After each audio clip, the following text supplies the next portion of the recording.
Ხამჩდოვისა პირდაპირ ეთერშია მედია კავშირი ობიექტივი. მე ვარ ჟურნალისტი ნინო რატიშვილი და თქვენ უსმენთ და უყურებთ გადაცემას ღამის სტუდია. ჩემი გადაცემის პირველი ნაწილის სტუმარი გახლავთ ეკონომიკის დოქტორი ბატონი დავით გალიგაშვილი. მოგესალმებით დათო და გმადლობ რომ მოხვედი ჩვენთან სტუმრად, ვიცი დაკავებული იყავი დღეს და ამისთვის განსაკუთრებით მადლობას გიხდი. დათო, რაღაცა ძეჟავიუ მაქვს, იცით? მე არ ვიცი თქვენ როგორი განწყობა გაქვთ, მაგრამ მე მახსენდება როგორ იწყებოდა სააკაშვილიზაცია და ძალიან შიშობ რომ იგივე ეტაპზე ვართ. ხა აი აშკარად სახეზეა სააკაშვილიზაცია და ეს ნაციონალებიზაცია. შეიძლება არ მეთანხმები, არ ვიცი, მაგრამ ამდენი დაჭერები, თუმცა მე ვამბობ რომ ხა მიტინგებს ვერავინ მასწავლეს, იმიტომ რომ მთელ საქართველოში უამრავი მიტინგი მაქვს ჩატარებული, სოხუმი, გორი, თბილისი, ბორჯომი, ახალციხე, მაგრამ როცა არ იყო საჭირო გზის გადაკეთვა, ჩვენ არასდროს არ ვკეტავდით და ეხლა მე ხო ვიცი ეს რატო კეთდება, იმიტომ რომ კარგად გამოაჩინა ოცნების აი სააკაშვილიზაციის ეტაპზე დამდგარი ოცნების სახე. მაგრამ აი სანამ ჩვენ საუბარს დავიწყებდით, მე რო უყურებ ამას, ცოტა ხო იცი იუმორი გადაგვარჩენს, თორე ეს ტრაგიზმი შეგვჭამს და გაგვანადგურებს. მე ვთხოვ ოპერატორს რომ ჩართოს ფირი. აი ეგეთი სიტუაციაა დღეს.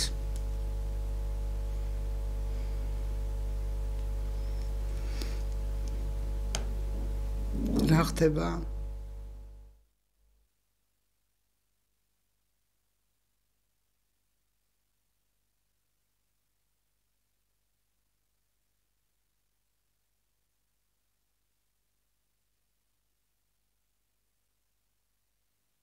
ხალხს იჭერ. ისენი მასპინძელი მეწისყვილე დაატუსა. თელი სოფელი გეხვეწა და მაინც არ გოუშვი. არა ძმო, თქვენი გამოსწორება არ იქნება. რომელი ხარ? აგერ ვერმადენა. იგივეა. ვარყარე. ესენი დაპატიმრებულები არიან. დაიმადე. რამდენი პატიმარი არ ეტევა ბატონო ყვარყვარე აფრიკაში. კარები დაგებილია. კი ბატონო. აბა დატეულა და იგალ. როდი? ყვარყვარე. როდი? მიშალე რა.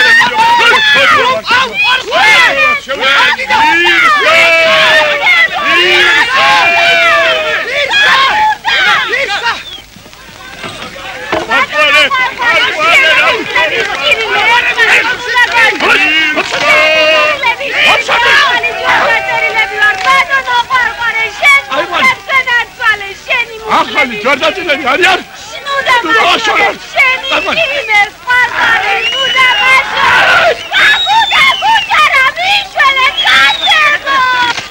ცოტა ვიწროთავად ქალბატონო, არა?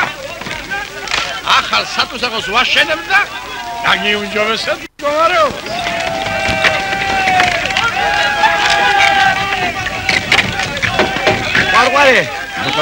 ვარყარე.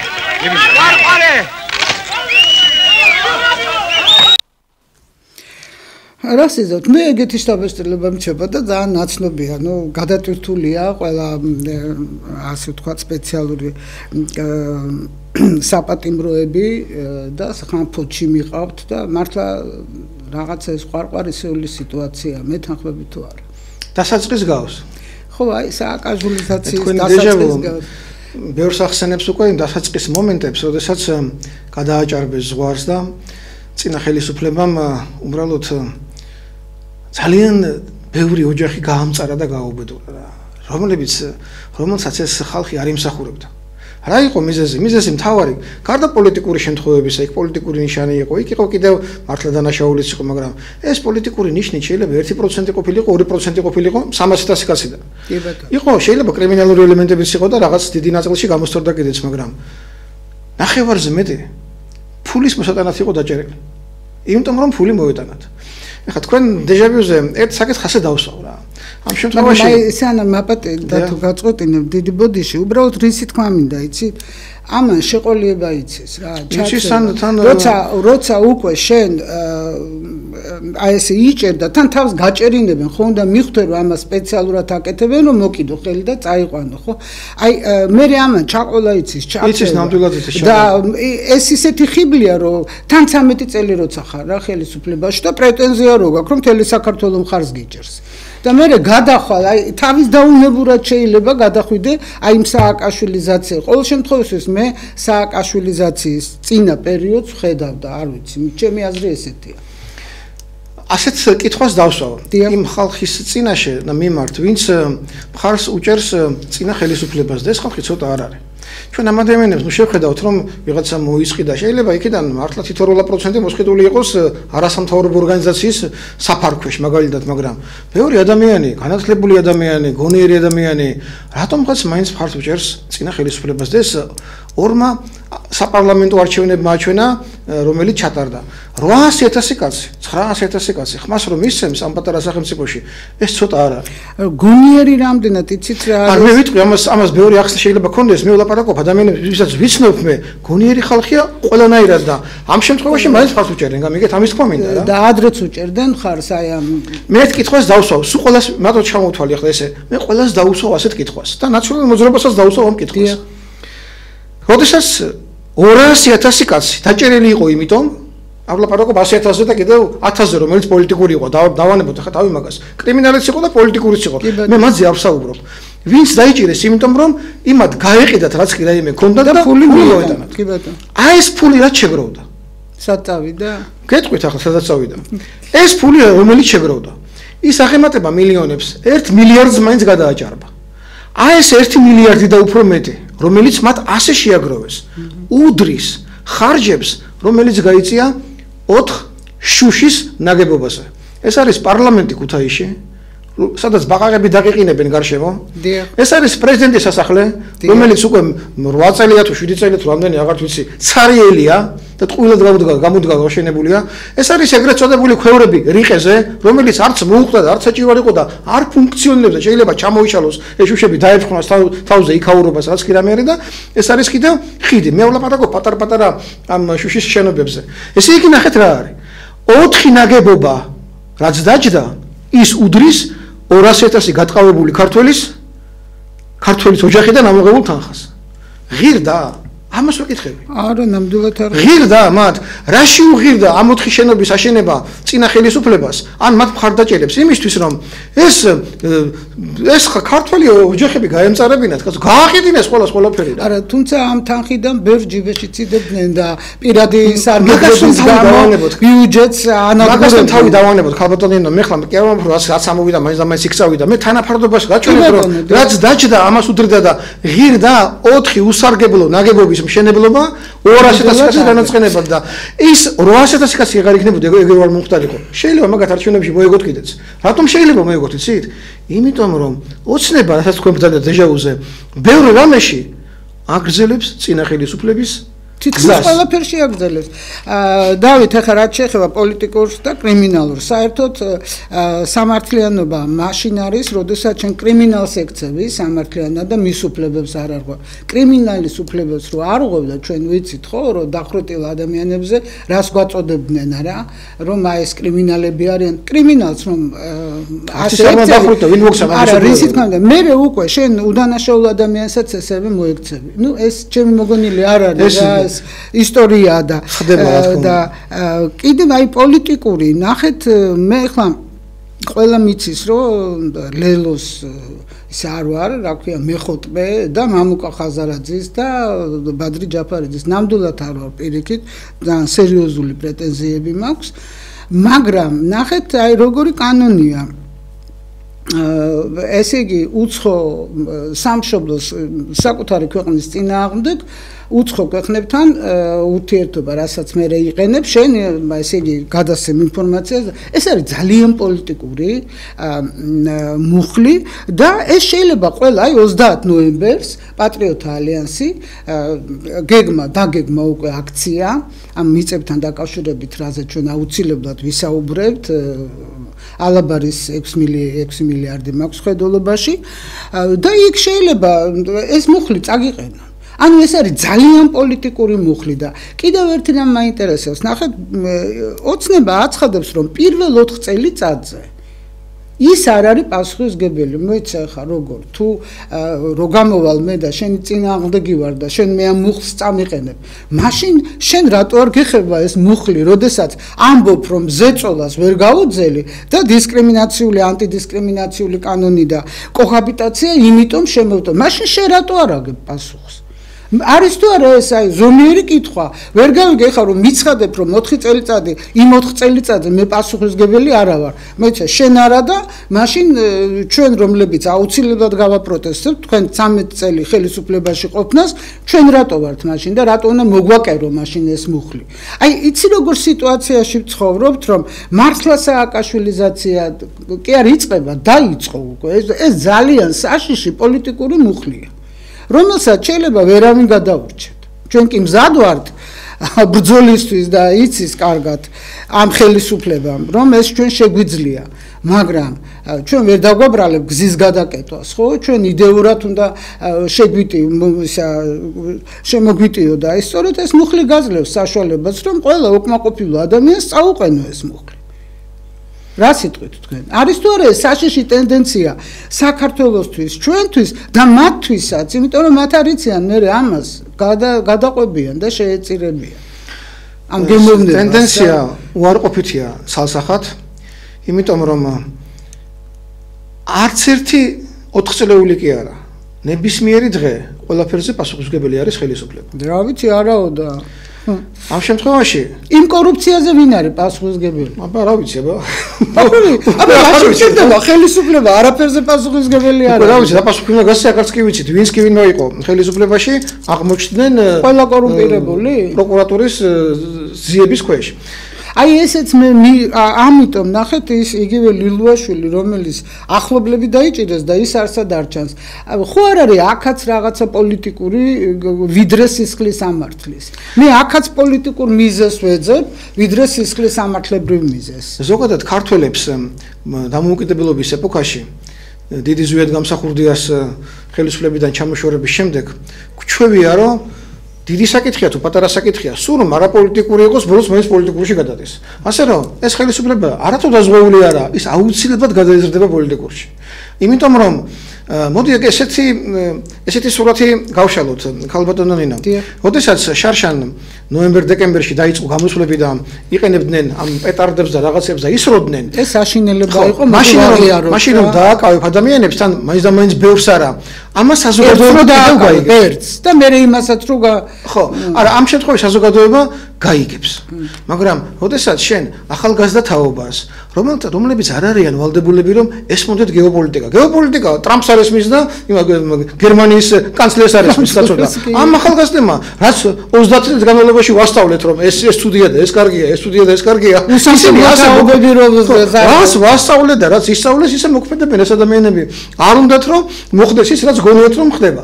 და მათი დაკავება უკვე და ამ ახალგაზრდა თაობის მსახიობია ზოგი რატო უნდა იყოს ეს პოლიტიკოსი კაცო იმას სხვა მისწრაფება ქონდა სხვანაირად გაიზარდა სხვა თაობა გაიზარდა ამათი დაკავება ერთი დღე თუ შეიძლება და ნუ მაქსიმუმ 2-3 დღე რო შეიძლება ეს ადამიანები ყველა უნდა განათავისუფლონ არაფრით არ შეიძლება მათი არა მათ ათავისუფლებენ და შემდეგ მეორე ჯერზე უკვე ეს ახლა ხელოვნური მეთოდოლოგია შემუშავებული რომ შეაშინა და რაც უფრო ქართულს დააშინებ უორეს გააკეთებ იცით ახლა თქვენ ქალბატონო ესეთ როგორ ხდება საქართველოში ამიტომ რა არის იცით საზოგადოებრივი აზრის შესახებ მაგრამ აი საქმეც ეგ არა ნახეთ რა შეასაკ ისინი ხო სპეციალურად აკეთებენ მათ ხო იციან გადაკეტავენ დაიჭერენ ხო და უორეს გააკეთებენ ისინი ხო სპეციალურად აკეთებენ რომ გაჭერინებენ და მიხვდი უორეს გააკეთებენ და ნახეთ რა შეასაქმე საზოგადოებრივი აზრი რატომ მოვიყვანე ეს ერთწლიანი პატარა დროის მონაკვეთი საზოგადოებრივი აზრი თუ მეტნაკლებად იგებდა თუ რატომ დააკავეს ის ადამიანები ვინც ისროდნენ რაღაცებს პარლამენტის შენობისკენ და ჩვენი სამართალდამცავებისკენ ეს არ შეიძლება როგორ შეიძლება გასო ამა საზოგადოება გაგებით მოეპყრა გაგებით კაი გაგებით არა ოღონდ ამ შემთხვევაში გაიგო მიზეზი და მიზანი დაინახა რომ აღარ ისროლოს მეორედ იმ ადამიანმა მაგრამ საზოგადოებრივი აზრი ზოგადად მიდის სხვა მხარეს ახლა იმიტომ რომ გოგონები ბიჭები ქალბატონები აი ერთი მაგალითი თქვენს გადაცემაში მე მოვიყვანე რამოდენიმე წლის წინ ასეთი რამ ვთქვი როდესაც ზარალდება ის მოქალაქე რომელიც არ უნდა დაზარალდეს არანაირად. ალტოლვილი ხალბატონი დაზარალდა 1-2 ჯერ. იქ ცოტა უხეშად მოეპყრნენ. ახალგაზრდა კაცი, ახალგაზრდა ხალბატონი დაზარალდა. ის არ არის ვალდებული რომ ესმოდეს ეს ყველაფერი. ჩვენ ვასწავლეთ ყველაფერი ამ ადამიანებს, ამ ბავშვებს, კაცო. ესე გაიზარდნენ, ვინც 25 წლისა, 30 წლისა. ეს 30 წელია, რაც ის ესწავლებოდა. 13 წელია, რაც დაიწყო სააკაშვილმა 9 წლის განმავლობაში ქართული ოცნება უსამშობლო თაობებს ზრდის. მე-13 წელი. მე რომ იყო მათი მრჩეველი ვეტყოდი, ამნისტიით ყველა გაათავისუფლოს. ის რუსთაველი გადაიკეტება, გადაიკეტოს 1 საათი ბოლოს. არა, ნახეთ რა შეასაქმე. მოდი ახლა მეორე მხრიდანაც შევხედავთ. როცა იმდენი ხალხი ხარ, რომ იძულებულია რომ გადაიკეტოს, იმიტომ რომ მოქალაქეებსაც აქვს ხო თავისი უფლებები. როცა სასწრაფოს არ გაატარებს 9 საათიდან 10 საათამდე იკეტება, ის მოქალაქე აღარ გაივლის რუსთაველზე სხვა. რა შეასაქმე იცი რომ დაუთმო 9-დან 10-მდე, ისინი მე 8-დან 9-მდე. მე შევთქვი ახლა მირობითად, მაგრამ მიეცა ამის უფლება, უნდათ გააკეთო. მე ასე მოვიქცეოდი რა. ყოველ შემთხვევაში საზოგადოებრივი აზრი სულ უფრო ცუდად უყურებს ამ ყველაფერს. და მე ისიც არ მესმის, აი ნიღბებით რო არიან. თუ გეშინია რომ რატო გეშინია რომ ვინმემ გიცნოს? რატო გეშინია? ჩვენ არასოდეს ნიღბები არ გვეკეთა, არავის არ ვემალებოდით, იმიტომ რომ პირიქით ყველას ვეუბნებოდით ეს მე ვარ და ჩვენ ასე ვფიქრობთ, ხო? ესე ეგეც არ მესმის. შეიძლება ეს დაარეგულირო ახლა კანონმდებლობით ეს გააკეთეს, ყოველ შემთხვევაში რუსთაველის გადაკეთვა თუ ამ ადამიანებს უნდა თუნდაც იმიტომ რომ ვერ ავსებენ ქუჩას მიეც უფლება და გადააკეთებენ რა. არ არის ეს ისეთი პრობლემა რომ 1 საათი ახლა კაცმა ვერ გაიროს და ვერ გამოიყვანოს. მთელი ქალაქი შემოუარე ბოლო იმას კაცს. არ არის პრობლემა ეგ ბოლო რა. იმიტომ რომ ხალბატონები, გოგონები არ შეიძლება ეს ესე მოექცე იმათ რა. ქართველი ადამიანები არიან ესენი, ქართველი გოგონები არიან, ქართველი როგორც არ უნდა იყოს, როგორც არ უნდა იქცეოდეს. დაანებია მათ თავი რა. ეს არ არის მათი არ ვიცი, ნუ ისინი ამას უყურებენ თუ ერთს დაუთმობ, მე ძალიან რთული არასწორად უყურებენ. რთული სიტუაცია შექმნა ოცნებამ, თვითონ შექმნა ოცნებამ, თვითონ ინახა ამდენი ხანი ნაციონალური მოძრაობა, ინახა ეს სიტუაცია და ეხლა იმკის შედეგებს, იმკის ის რაც დათესა. და ამიტომ ცოტა ისეთი ის უნდა გადაწყვიტოს ეს პრობლემა. ამ ფლანგმა, ეგრეთ წოდებულმა ოპოზიციურმა ფლანგმა შარშან დაიწყო თავის ლიკვიდაციის პროცესი. თვითონ აკეთებენ, ასაც აკეთებენ ყველაფერს. ოცნებას რომ ამდენი რომ მოინდომებინა ვერ გააკეთებდნენ რა. ჯერ უაზრო, უსაგნო ლაპარაკი ყველაფერს. აი, იმიტომაც ინახავდა ლაპარაკი ხალბატონი ერთმანეთთან რა. აი, როდესაც მიწა იყიდება, რომელიმე სოფლის მიწა იყიდება უცხოურ კომპანიაზე, სადაც საშენებს 200 სახლს უცხოელებისთვის. ხარ ოპოზიციის წარმომადგენელი. ამას რატო არ აკეთებ ტელევიზიიდან და რატომ არ ეთქო პასუხს ხელისუფლებისაგან? ესე იგი, შენ არ ახარ ნამდვილი ოპოზიცია. შენ ვინ ახარ ბოლოს და ბოლოს? შენ თუ არ გაინტერესებს, რას აშავებს ხელისუფლება და რას მელაპარაკები გვეღარ მესმის? აი ნახე, რა გინდა? რითი სარგებლობს ახლა ხელისუფლება? ძალიან სერიოზული თემაა. ჯერ რას ნიშნავს ამ არაბიზაციის და ამ 6 მილიარდ ნახევარის თაობაზე? რა შუაშია ლელო? რამდენი ხანია ამაზე საუბრობთ, რაც უკვე გაჩნდა ეს აზრი, ხო?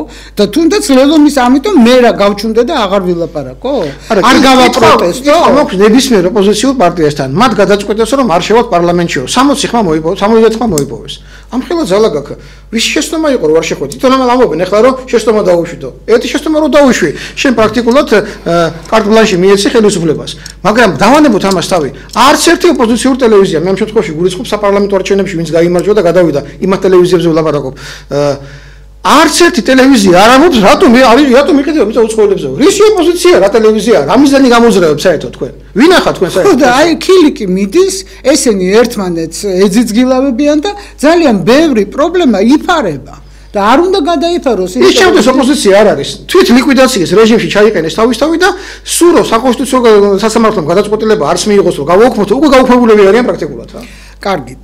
ეს ერთი თემა. მეორე სანამ გადავიდოდე ამ 6 მილიარდზე, ორი კითხვა მაწუხებს ძალიან და მე გავუშვი თვითონ კახიკალაძე როდესაც საუბრობდა ლილოს ნაგავსაყრელის გაუქმებაზე 17 მილიონია გამოყოფილია. ნეტა საწავიდა ეს 17 მილიონი ძალიან მაინტერესებს და კიდე მაინტერესებს. პაატა ბურჭულაძე 6 კაცი რო დაასახელა რუსთაველის ლენს იმაზე თავისუფლების მოედნიდან რომ უკვე დაჭერილები არიან ესენი დავიჭიროთ და იმ სიაში რატო არ შევიდა კახიკალაძე.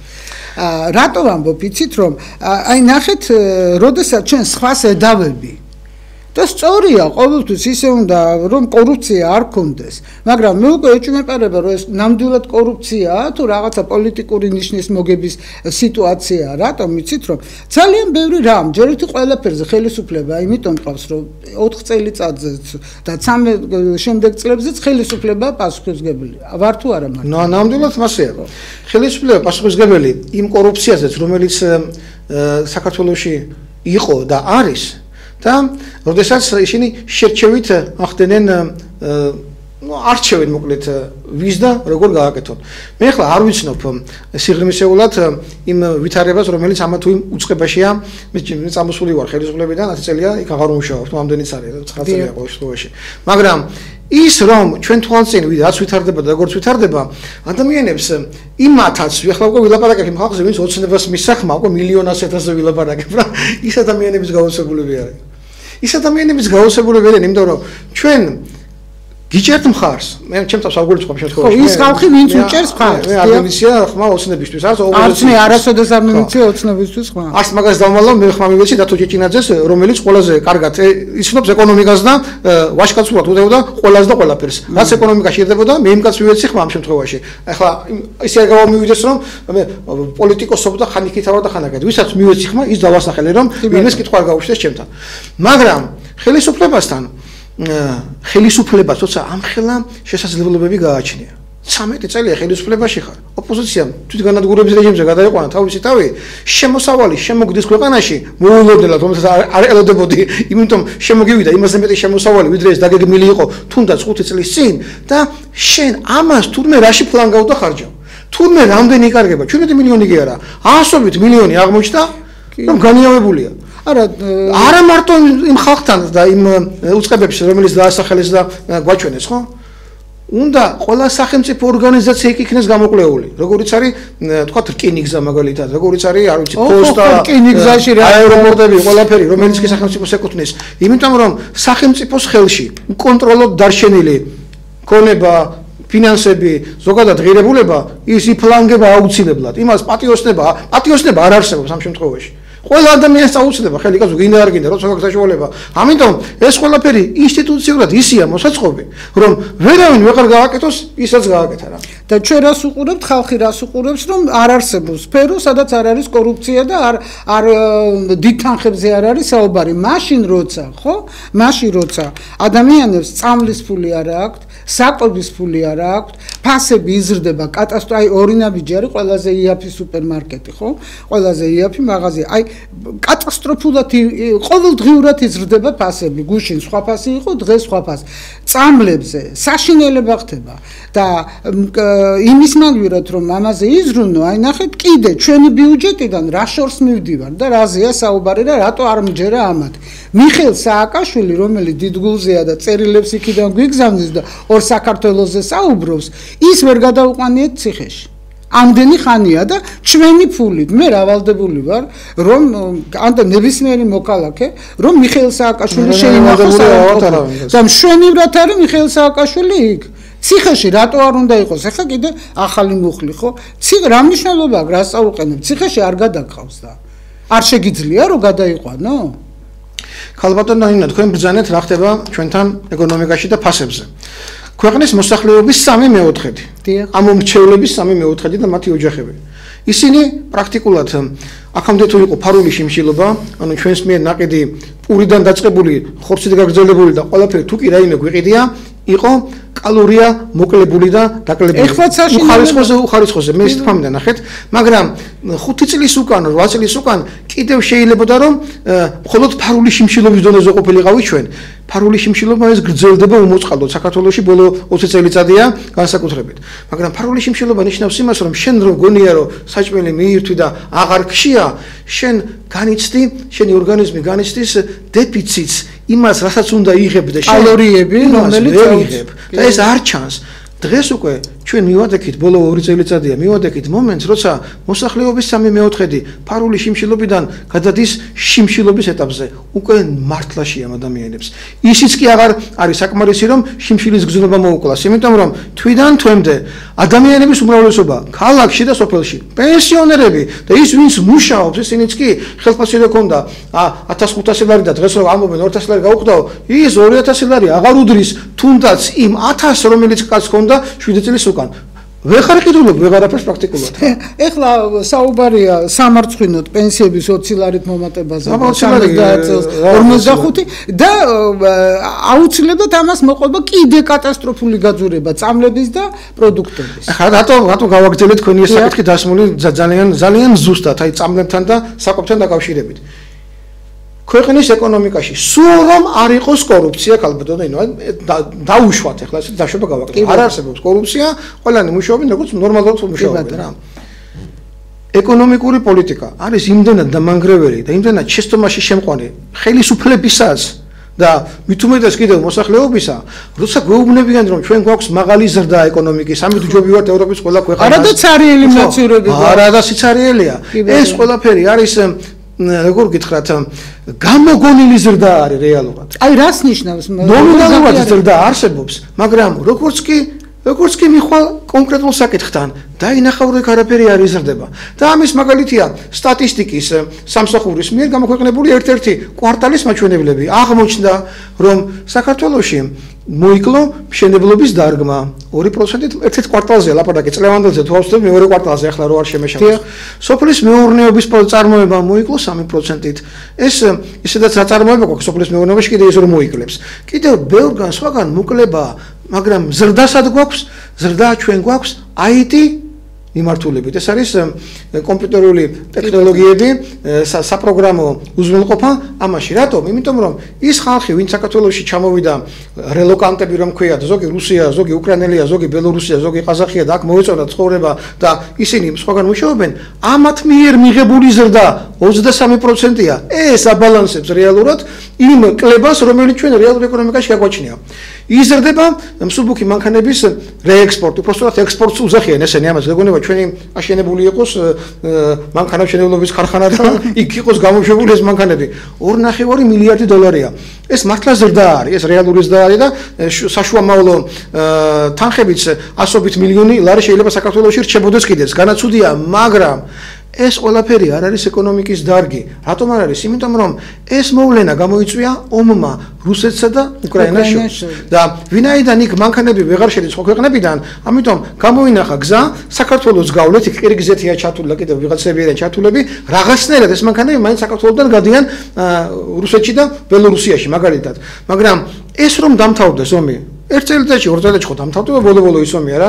გაწყდება ბოლო უკრაინა აღარ დარჩება და მაშინ დამთავრდება როცა აღარ დარჩება. ის ვაჟკაცი ხალხი კი იბრძვის, მაგრამ მცირდებიან და ცოტავდებიან და ის დასავლეთი მხარს არ უჭერს როგორც გამოშთა, როგორც უნდა დაეჭირათ ხარი, ისინი ცალკე გააგიჯეს და ისინი ცალკე ჩააგდეს თვით ლიკვიდაციაში. მაგრამ ეს რომ დამთავრდება ეს პროცესები, მანქანების რეექსპორტი საქართველოსთან აღარ იქნება. დარჩება მცირეოდენი წილი, მაგრამ ეკონომიკა აქაც შემცირდება.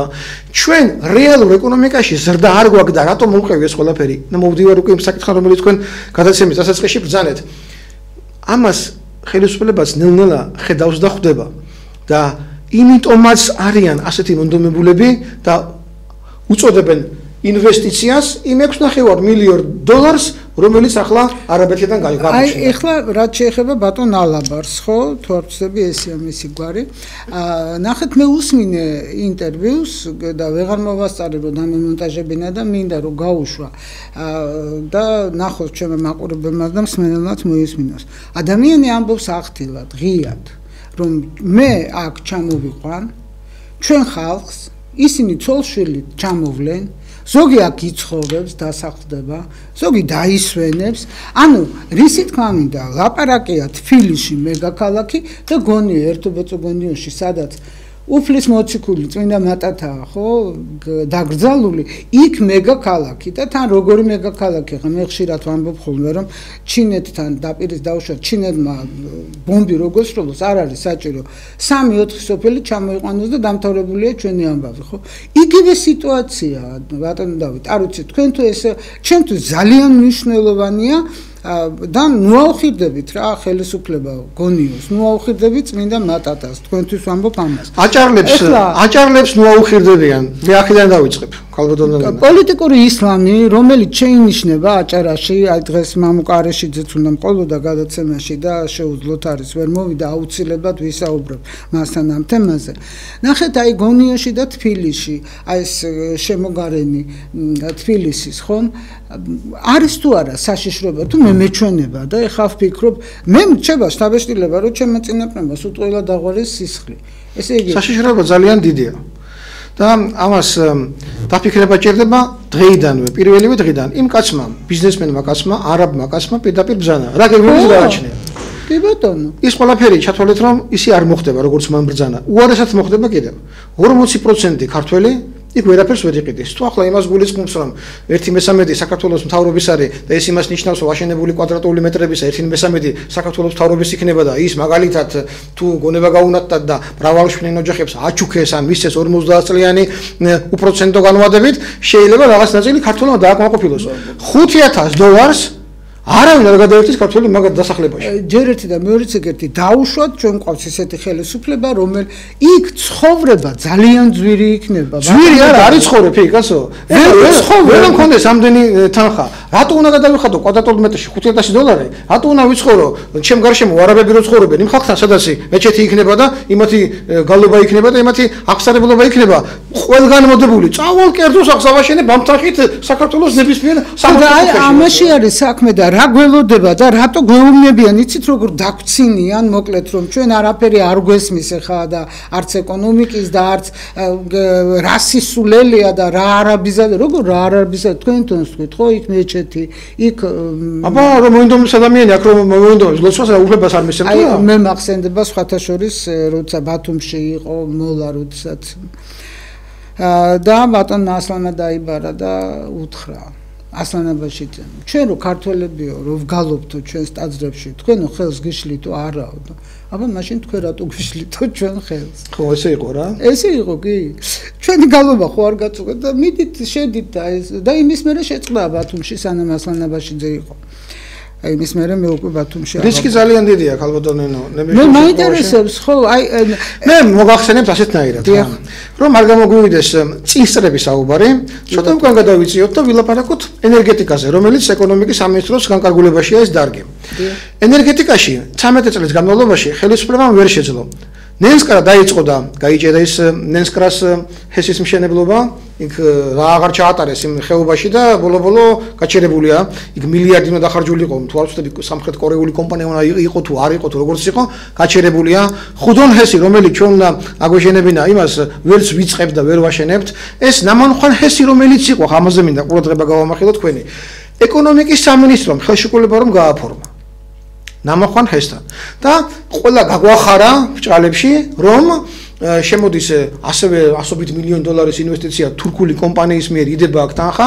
აშენდება ამდენი მეგავატის ჰიდროელექტროსადგური რომელიც ჩვენ ენერგეტიკაში მოიტანს ამდენ პროცენტს და ყველას გახარებთ რომ ეს ასე იქნება მაგრამ არავინ არ გითხრა დასაწყისშივე ახლა მაგიტომ ლაპარაკობ დასაწყისში რაც არ გითხრეს მე რა დაემართა ენერგეტიკასთან და საქართველოსთან არ გითხრეს რომ გარდა იმ მიწისა რომელზეც უნდა აშენებულიყო კაშხლის ნაგებობა გარდა იმ მიწისა და დაასაშიში და ამას გარდა 100 ჰექტარი რიონის ხეობაში ასევე გადაეცა იმ თურქულ კომპანიას ის 100 ჰექტარი შეიძლება 1000-იც კი იყოს და მეტიც კი ყოფილიყო ეს უკვე აღარ იყო საჭირო აუცილებლობა თვითონ ჰესის მშენებლობისათვის ამიტომ ხალხში საზოგადოებაში გაჩნდა ორი კითხვა ერთი თქვენ გინდათ რომ აქ ვინმე დაასახლოთ ახლა იმერეთი ხომ წარმოგიდგენიათ იმერეთი დარჩა ბოლო ადგილი საქართველოში სადაც უცხო ტომელების არეულობამ არ გამოიწვია ეთნიკური ჩანაცვლება იმერლები არიან ბოლოს და ბოლოს ის ქართველები ვინც შეინარჩუნა რაღაცნაირად გეოგრაფიულად და რაღაცნაირად ეს სიწმინდე ქართული გენეტიკისა და ქართლში ისეთ ახლა რაც დაგვემართა, კახეთში რაც დაგვემართა, მე ვლაპარაკობ საუკუნეებზე. თუმცა ხალხის ბრალი ეს არ არის. არა, ხალხის არ არის, მაგრამ ეს ხდება და ახლა კიდე იმ ხალხმა რო გაიგო, იმერეთში ცალკე და საქართველოს ცალკე რო რიონში შეიძლებოდა ჩასახლებულიყვნენ თურქები. ჩასახდებოდნენ აუცილებლად. მე ვლაპარაკობ მაინც იმაზე, რაც არ მომხდარა ჯერჯერობით, რა მე ვლაპარაკობ იმ განცდაზე, რაც იყო. ეს ერთი მომენტი, მეორე მომენტი რა იყო? ამ ხეობაში, ისევე როგორც კავკასიის ზოგადად გეოლოგიურ გარემოში არის უზურპასესი მინერალური რესურსები. ამიტომ მეორე კითხვა გაჩნდა. აქ ხომ არ არის ის რესურსები და მართლა გამოვინახა რა რესურსები შეიძლება იყოს, რომელიც საკმაოდ ძვირად ღირებულია და ამ მიწის მიყიდვა უცხოელზე არ შეიძლებოდა ისე რომ ეს ხალხს არ ცოდნოდა. ორი საკითხი წამოვიდა წინ, ეს რაც ეკონომიკა შეეხება და მეორე საკითხიც არ გითხრეს. ვინ ჩაწერა ხელშეკრულებაში? რომ ეს რომ არ აშენებული იყო და უცხოეთის არბიტრაჟს ვიზეც ვერ მოქმედებს, ვერ ჩენი სიმართლე და ვერ ჩენი სამართლიანობა და ვერ ჩენი სამართალი შეეძლო რომ დავეჯარიმებინეთ იმ თანხით. ვინ ჩაწერა იქ ჯარიმა $400 მილიონი? ეკონომიკის სამინისტროში ამას პასუხს არავინ არ აგებს. ეს შეიძლება რას ნიშნავს ჯარიმა? ჩვენ იმის გამო რომ უარი უთხარი თურქულ კომპანიას რომ აღარ ააშენოს ესი, მათ მოიგეს არბიტრაჟი უცხოეთში და საქართველოს დაეკისრა $400 მილიონი გადახდა. და $400 მილიონი რა თანხა იცით? ის რომ ჩვენ თვითონ აგვეშენებინა ის ნამანხვანის ესი, $400 მილიონი ეყოფოდა მაგას ყველაფერს. ესე იგი, ხესი აღარა გვაქვს. თავი შევირწყვინეთ საერთაშორისო ეკონომიკაში მიწები ისე ჩვენი დარჩა. მისენი ჩვენ პრაქტიკულად აქედან გავუშვით, გავაზევეთ. შეიძლება სწორადაც მოხდეს ეს ყველაფერი, მაგრამ ვინც ხელშეკრულება გააფორმა ეკონომიკაში, ეს რომ ხალხს წინასწარ არ უთხრა და ასე დაგვემართა. ეს რომ ხდებოდეს უკვე დღევანდელ კონტრაქტში, რომელსაც არ გვაცნობენ არანაირად კომერციული საიდუმლო არისო, როგორი კომერციული საიდუმლოა. ეს რომ 5 წლის მერე გამოაშკარავდეს რომ ვერც აშენდეს, ან თუ აშენდა და უცხოელები ჩამოასახლეს, ვინ ჩვენ არ გვინდა რომ ჩამოსახლდეს აქა და იქ რომ მოხდეს ის რაც არ უნდა ხდებოდეს. მაშინ და ჯარიმა და თქვათ არ დაუშვეს ამბავი და ქართველებმა ისე უარი უთხრეს. ახლა მე ერთ კარგ რამეს გაგახსენებთ. ბატონი დავით არხან მოურავი იყო ერთ-ერთი ლიდერი, ვინც ბრძოლით ბათუმში არ ააშენებინა მეჩეთი თურქეთს, კაცო. უზარმაზარი ციხესიმაგრე შემოდიოდა ჩვენ სამტროთ აჭარის ტერიტორიაზე და ხოდა იგივეა ახლა. მე მახსოვს ეს რამოდენიმე წელს ხდებოდა ძალიან ბევრი ხალხი გამოვიდა აჭარაში. იგივე ხალხი გამოვა, რა გონია ამათ ის ხალხი და კი არ წავიდა აჭარიდან. აჭარლები ისევე როგორც ყველა ქართველი მეომარი ხალხია თავის სამშობლოსთვის, კაცო. აჭარლები ვარ ყოფილიყვნენ, თქვენ გონიათ იმას მაზნიაშვილი შეძლებდა დაებრუნებინა თუ ლენინი დაეთანხმებოდა სტალინს, კი ბატონო და შეინარჩუნეო ისაო აჭარაო. კი, ესე არ მოხდებოდა. აჭარლებმა გადაწყვიტეს ეგ ამბავი და თქვენ ნუეხუმრებით აჭარას, კაცო. ნუეხუმრებით გონიო, როგორ შეიძლება გონიოში? გონიო, ერთი ბოწო გონიო, სადაც მატა იქ ლაზები ჩაიჭრებიან ჩვენი. აბა ლაზებს მანა წარმოიდგინე. ხო, ბოლო მონაკვეთი ლაზების ხა დაგვჭა. ის ლაზური დედამიწის ღირებულების ენაა ლაზური. მეგრულიც და სვანურიც და ქართულიც, მაგრამ ლაზური ბოლო პატარა მონაკვეთი გვაქვს. ის მთლიანად მოწყდება საქართველოს საბოლოოდ. ის უზურპასესი ლაზები, ვინც იქ ცხოვრობენ და ლაზურად საუბრობენ. სოფელ ნახევარია სულ დარჩენილი იქ სარფია მთავარი და კიდევ აგერ კვარიატში და ცოტა გონიოში არიან და როგორ შეიძლება ამის ესეთი მოპყრობა და ამიტომ ისე თქვა მინდა ქალბატონო ნინო რო არ გამომივიდეს მხოლოდ ემოცია და მხოლოდ პატრიოტული შესახილები ვამცნო მოქალაქეებს. მოდით ასე ვილაპარაკოთ რა. ეკონომიკის სამინისტროს ნამანხვანის კონტრაქტმა რაც დაგუმართა, ეხლა ხავს თქვი. პატივი ეცით საზოგადოებას და გვანახეთ რა კონტრაქტზეა საუბარი. ეს პირველი რომ ჩვენ უფრო კვალიფიციური შეფასება გავაკეთოთ და თქვა გავაკეთოთ. რატომ ვართ ასეთ ეჭვებში, ხო? იმიტომ რომ ეს ხდება ნამანხვანზე მოხდა და კიდე ყველგან მოხდა. ხო და პრეზენტაციით ვერ გაირკვევა ისეთი პრეზენტაციაში გვაჩვენებენ ლამას შენობებს და ის ლამაზი შენობა ისედაც შენდება ამ საქართველოში. კარგი ქართული სამშენებლო კომპანიები არსებობენ და მშვენიერ შენობებს აშენებენ თბილისშიც და აჭარაშიც. და საერთოდ დავიღალეთ უკვე საშინელება. ეს კიდე სხვა საკითხია, მაგასაც თუ მოვასწრებთ, მაგასაც ვიტყვი ეკონომიკურად ეს საშინელება ნიშნავდეს. და ერთ საკითხზე კიდე რაღაცაზე მინდოდა ყურადღება გამემახვილებინა, რომ საზოგადოებას პატივი ეცით, რომ ჯერ ესეთი გაგვაცნოთ ეს კონტრაქტი როგორია, ხელშეკრულება როგორია და შემდეგ ეკონომიკური გაანგარიშება გვჭირდება ჩვენ.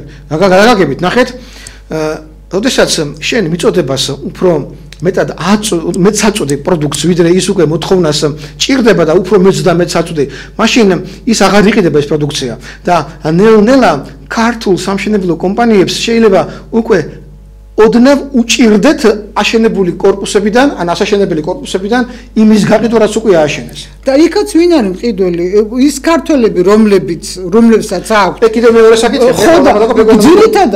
ძირითადად ირანელები, ისევ თურქები, ისევ არაბები, ძირითადი შემსყიდველები ეგენია. გეტყვით ახლა ვინც არიან, მაგასაც მოგახსენებთ, ქალბატონო, ნახეთ ახლა, ამიტომ ეს გათვლა არავის არ გაუკეთებია. ამაზე უნდა იყოს ერთი დიდი კონფერენცია. უნდა ქართველი მშენებლებიც მოიწვიონ, გაიგოს ხელისუფლებამ რა ხდება ეკონომიკის სამინისტრომ, უნდა პრემიერ-მინისტრის აპარატმა მოიძიოს ეს ინფორმაცია და გამოკითხოს რომ კიდევ რომ დაემატოს ამას მილიონობით კვადრატული მეტრი, თქვენ რა დაგემართებათ? მე გეტყვით დაემართებათ. ბევრ ქვეყანაში მოხდა სამშენებლო კრიზისი, ბევრმა ქვეყანამ გაიარა. ერთი მომენტი დგება რომ ეკონომიკა იზრდება, ჩქარა იზრდება, ომების შემდეგ ეკონომიკური ზრდა არის, რაღაცები გაიხსნა და შემოსავალია ბევრი აშენებს და რაღაც მომენტში უკვე მე მიდის კრიზისი. აღარაფერი აღარ იყიდება და შენებლების და ბიუჯეტიც და ბანკებიც ვარდებიან ცუდ მდგომარეობაში. ამიტომ ეს შესასწავლია ზუსტად რა არის დღეს. რამდენი ნებართვაა გაცემული თბილისში და აჭარაში? 1000-ობით ნებართვაა გაცემული 1000 კორპუსზე უკვე. ამას აშენებენ 1000 კორპუსს, ხალხი რო ფულს ხარჯავს ქართველი ბიზნესმენები და უკვე რო აშენებენ და უკვე რო ააშენეს და ჯერ იქ 100% არ გაყიდულა, უკვე უჭირთ ამ გარემოში თავისი პროდუქციის გაყიდვა. კიდევ რო დაემატება კაცო ეს ამხელა მასა რას გამოიწვევს? აი და არ არის ეს ქართველებისთვის განსაზღვრული და იმიტომ და ნახეთ მე ქართველმა ამ ესე იგი 8 მილიონი ტურისტი გადაიქცევა 16 მილიონი ტურისტად, ხო? ამდენი ადამიანი რაღაც უდიდესი 60,000-ია თუ არ ვწდები საუბარი. ჩვენ 1,5 მილიონი ქართველი რას ვეყოფით? ესე იგი რა გვჭირდება ტუალეტების დარეცხვა? ვერ ვეყოფით მაგას. კიდე მაგას მომსახურეც უნდა ჩამოიყვარო კიდე. ხო. და ამიტომ აი სად არის აქ ხიბლი გარდა იმისა რომ არის საფრთხე. და აი როგორ უნდა მოვიქცეთ აი 30-ში კიდე ვიმეორებ 30 ნოემბერს 4 საათზე დღის 16 საათზე რუსთაველის მეტროსთან, რუსთაველის ძეგლთან, საიდანაც ვიწყებდით მაშინ, როდესაც წინააღმდეგობის მოძრაობა ვიყავით, არის დიდი შეკრება, სწორედ აი ამასთან დაკავშირებით, რომ ეს ძალიან საშიშია რა, უკვე აღარ არის საჭირო მესროლო, შენ მიგაკ ჩემი მიწა, სამშობლო ჩვენი მიწა, სადა ვარსკვლავები ხო არ არის. მიწა, აი შაგრენის წყავებით გვიპატარავებენ ამას, ხო ბატონო დავით. რა ვქნათ, როგორ მოვიქცეთ, რომ თან დაგვცინია, ეგეთ ყველაფერთან. მე გეტყვით როგორ უნდა მოიქცეს ხელისუფლება ამ შემთხვევაში. პირველი ვთქვი, რომ ეს უნდა გაგვაცნოს, რაზეა ლაპარაკი და რას მოაწერეს ხელი. ეს არის აუცილებელი დოკუმენტი და მეორე დოკუმენტი კიდევ რა არის? მე დოკუმენტი არა, მეორე რა უნდა გააკეთონ. საზოგადოებაში უკვე გაჩნდა გონიერი ხალხის წერილები გამოქვეყნდა ამ კვირაში, რომლებიც ითხოვენ რომ ჩვენ გვჭირდება შეზღუდვა მაგალითად უცხოელები ამა თუ იმ ქვეყნიდან რამდენ უნდა ჩამოსახლდეს, ცხოვრების უფლება რამდენს უნდა მიენიჭოს, ამ შემთხვევაში უნდა მიენიჭოს. დღეს რომ არის 100 თუ 150,000 დოლარი, შეიძლება ბინა იყიდო, კარგად გილას ბინა იყიდო, ინვესტიცია გააკეთო და კიდე მოქალაქეობა მიიღოს ზემოდან, ეს კანონია, ხო? მაშინ როცა ფერეიდნელ ქართველებს არ აძლევ მოქალაქეობას, აქ დაბადებულ აფხაზეთელებს ჩვენ აფხაზეთის ქართველობას რომელიც ასულია ჩამოსვლავენ და არ აძლევ მოქალაქეობას. ვინც ბინას იყიდის ამ 64 ადგილას. მე რა ბრატიშვილს არ მისცეს ქართველ მწერალს. წარმოიდგინეთ. არ მისცეს საქართველოს მოქალაქეობა. წარმოიდგინეთ, ბატონ მერებს ვერ მისცემ, გასულ ამ ხელაკაცი ეს ხوار არის რა. ხო და ქართველი მწერალი და არ მისცემ საქართველოს მოქალაქეობა. იმათ ვერ აძლევ. მაშინ ჩვენ მოვითხოვთ, აი რაც ახლა გამოქვეყნებული იყო, ერთ-ერთი იყო ბატონ ირაკლი გოგავას ძალიან კარგი შეთავაზებები იყო, რომ მასაც მოითხოვდა ხარ, ვარ ჩამოუთვალო. რა უნდა იყოს კანონმდებლობაში, რა ცვლილებები უნდა იყოს შეტანილი, რომ საქართველოს თავი დაიცვას. თუ აშენებ მარტო სასტუმროს, სადაც მოსახლეობა არ გაჩნდება, შეიძლება უცხოელმა იყიდოს იქ ბინა, მაგრამ მას იქ ცხოვრების უფლება არ უნდა ქონდეს, გარდა შეიძლება ერთი თვისა წელიწადში. პირობითად რა ეს ვსაუბრობ. და ვინ იყიდეს ამ არ იყიდეს არავინ, კაცო, მაინც არ მოხდება ეგ ამბავი. აქ მიზანი სხვა არის, ქალბატონო, ჩვენ ეს უნდა თქვა თუ მოვასწრე დროში, არ ვიცი. 6 წუთი დაგვრჩა. დიახ. ხო და წარმოიდგინეთ რა. ხელშეკრულება და კანონმდებლობაში ცვლილება, რომ ქართული ინტერესები დაცული იყოს. არც ხელშეკრულებას განახებენ. და დაცული როგორ აი ნახეთ აი ეს მოცემული მექანიზმი როგორ უნდა იყოს დაცვის მექანიზმი როგორი არსებობს? პირველი არც ერთ შემთხვევაში საქართველოში არ შეიძლება რომ რომელიმე ეთნიკური ჯგუფის კონცენტრირებული დასახლების ადგილი გააჩინოს. პირველი შეზღუდვა. მაგალითად, ერთ სადარბაზოში ცხოვრობს 9-ზე მეტი ქართველობა? კი ბატონო, იქ 5% შეიძლება იყოს რუსი, 5% ებრაელი, 5% არაბი, 5% გერმანელი, 5% ევროპელი, ასე შეიძლება გადაანაწილო. ამ შემთხვევაში ქართული გენეტიკა და ძალა ამათ ყოველთვის თავის გარემოში მოაქცევს. 9-ზე მეტი ქართველი უნდა იყოს, იქ თუ მაცხოვრებელზეა ლაპარაკი. ამ შემთხვევაში მოთხოვნა უნდა იყოს არა 150, არამედ $1,000,000. სხვადასხვა ეს $1,000,000 პირველად დააყენა ბატონმა ვაჟა ოთარაშვილმა დღეს იყო მისი პოეზიის საღამო 70 წელი შეუსრულდა და მე შესანიშნავი საიუბილეო თარიღი და შესანიშნავი ლექსები რომელიც მე იქ მოვისმინე რა შესანიშნავი ლექსები აქვს ბატონ ვაჟა ოთარაშვილს ვისაც არ მოგისმენია ძალიან გთხოვთ რომ წაიგითხოთ რა ძალიან ხშირად ჩვენი ეთერიდან საუბრობთ კი ბატონო ხო და ვაჟა ოთარაშვილი იყო დააყენა საკითხი პირველად რომ $1,000,000-ზე ნაკლები არ შეიძლება ვინ ჩამოვაქვს $1,000,000 და კონდეს გას უცხოელი აქვს ვინა რა თუნდა წავა გერმანიაში იყიდეს ამერიკაში იყიდეს არა სხვა ესე მიიტყვით რა საქართველოზე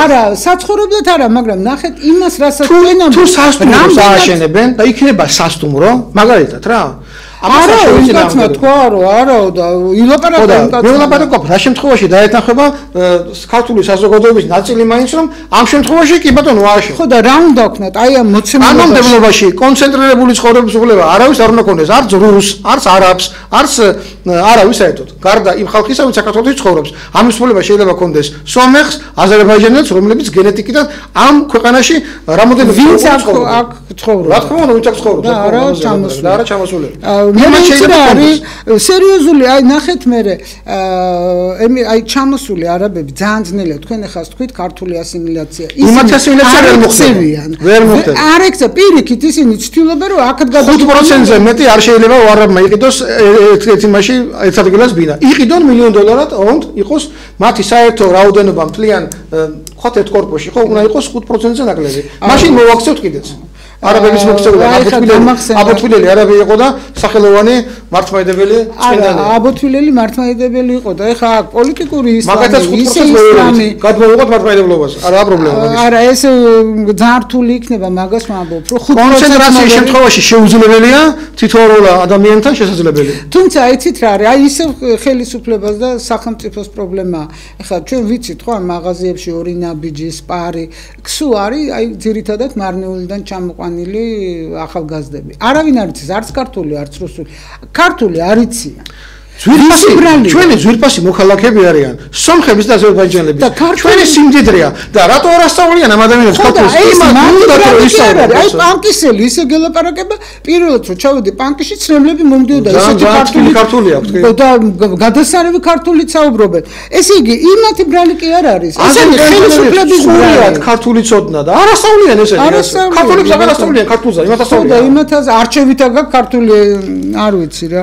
მოკლედ ბატონ დავით დამეთანხმებით ხო რომ ძალიან რთულ ვითარებაში ვითარდება რისკები არის უზარმაზარი ეს შეიძლება ისე დამთავრდეს რომ როგორც ნამოხვანის შემთხვევაში ახაც დავჯარიმდე და ვერც ვერაფერი ვერ ააშენონ ხალხი არ გაჩერდება არც აჭარაში და არც თბილისში არ გაჩერდებიან იმიტომ რომ გენეტიკაშია ეს ყველაფერი ჩვენთან კაცო გენეტიკაშია ეს არსებული რომ როგორც კი შენ ყურს მოკრავ რომ შეიძლება თურქი მესხი გაჩნდეს რამოდენიმე კაცი რაც არ უნდა მესხი იყოს ის გენეტიკურად წარმოშობით კაცო შენ იმის გეშინე იმიტომ რომ 300-400 წელიწადი გაგწყვიტეს და შავ დღეს ჩაგყარეს კაცო იმათმა და გეშინია გენეტიკურად გეშინია ამისი რა არა და წინააღმდეგები სხვათა შორის დღეს ერეკლეობა და რისი თქვა მინდა რომ დიდება ჩვენს ერეკლე მეორეს დიდ მას და ამას წინათ საუბრობდით რომ ეს გიორგიევსკის ტრაქტატი მე რის მეშინია იცით ბოლოს ხო იცით ყველაფერი ახალი კარგად დავიწყებული ძველია ჩვენ იგივე სიტუაციაში არ აღმოჩნდეთ ბოლოს რა